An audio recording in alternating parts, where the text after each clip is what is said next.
CML হচ্ছে chronic myeloid leukaemia. নাম শুনেই বোঝা যাচ্ছে যে এটা একটা লিউকেমিয়া এবং এটা একটা ক্রনিক ফর্ম।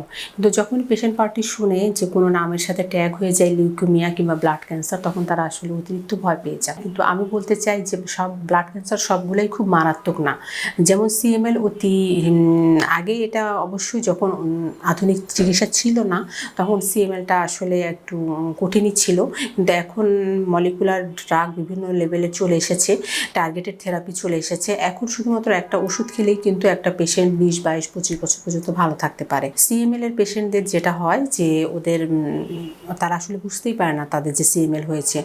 একটা ভেগ কমপ্লেন নিয়ে আসে, হয়তো বা একটু পেটে ব্যথা করছে, অথবা স্প্লেনটা বড় হয়ে গেছে, কিংবা একটু জ্বর জ্বর ভাব লাগছে, কিংবা অন্য কোনো কারণে ব্লাড টেস্ট করলো, তখন ধরা পড়ে যে সিএমএল হয়েছে। তা সিএমএল নিয়ে আমরা রোগীদেরকে সবসময় আশ্বস্ত করি যে সিএমএল নিয়ে ঘাবড়াবেন না। এটা যদিও ব্লাড ক্যান্সার, কিন্তু এটা মৃদু মাত্রার ব্লাড ক্যান্সার, এবং এটা সামান্য একটা ওষুধ খেলেই, একটা ট্যাবলেট প্রতিদিন খেলেই পেশেন্ট কিন্তু একদম ভালো থাকে। এবং আমরা প্রতি 3 সপ্তাহ পর পর অন্তর অন্তর টেস্ট করি যে সে ক্যান্সার সেলটা কী পরিমাণে কমে আসতেছে।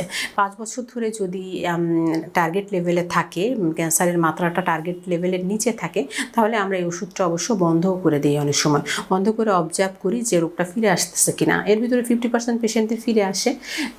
যদি ফিরে আসে মলিকুলার লেভেলে, তখন আবার আমরা ওষুধটা শুরু করে দিই, আর যাদের ফিরে আসে না তারা তো কিউর হয়ে যায়। সো সিএমএল নিয়ে অতিরিক্ত ভয় পাওয়ার কারণ নাই। ব্লাড ক্যান্সার মানেই মৃত্যু নয়।